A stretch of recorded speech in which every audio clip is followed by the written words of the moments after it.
Bon, on va filer tout de suite à Moscou pour retrouver là-bas notre ami Luc Lacroix. Bonjour Luc, c'est gentil ce matin, mais vous êtes surprenant là. Qu'est-ce qui s'est passé pour que vous ayez décidé de nous parler de mode ?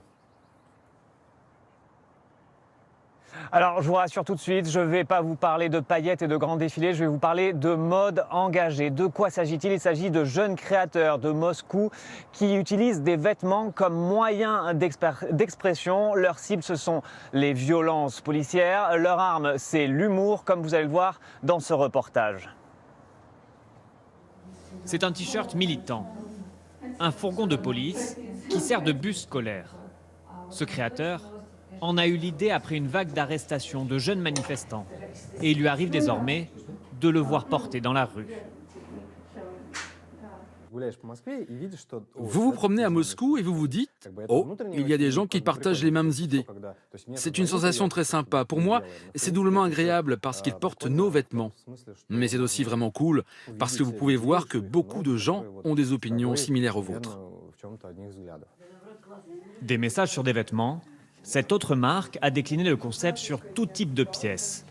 Comme avec cette écharpe qui se déroule comme une banderole et porte l'inscription « Mets le feu ». Ce t-shirt détourne le passeport d'une opposante, membre des Pussy Riots, pour en faire une citoyenne du monde et de la paix. Celui-ci prône l'amour entre CRS et manifestants.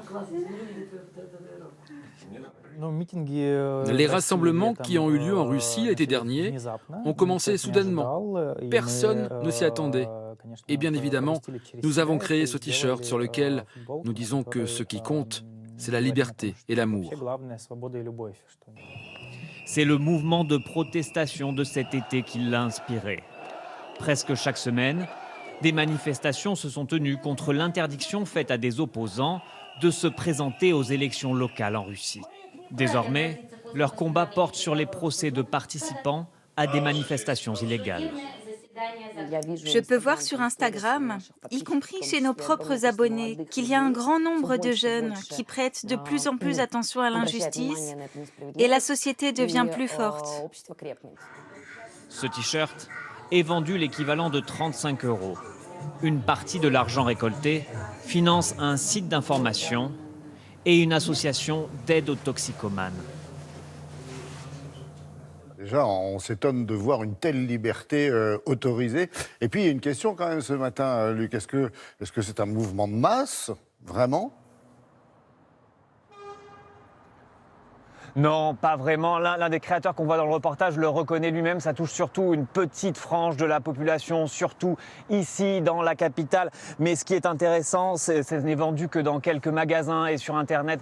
Mais ce qui est intéressant, c'est que ces marques, elles ont connu un pic de popularité avec le mouvement de contestation qui a eu lieu cet été. D'une manière plus générale, on se demande beaucoup si la société civile en Russie a gagné du poids, car cet été, elle a engrangé plusieurs victoires. C'est ce dont parle l'une des intervenantes dans le reportage quand elle dit que la société est plus forte. Il y a eu ces dernières semaines ces peines de prison de manifestants qui ont été réduites sous la pression populaire. Et puis avant cela, au début de l'été, il y a eu l'histoire de ce journaliste qui avait été arrêté et qui, grâce à une forte mobilisation, a finalement été libéré. Donc il s'agit maintenant de savoir si ces reculs du pouvoir ne sont que des cas isolés ou s'il y a un mouvement de fond avec une société civile qui serait plus forte.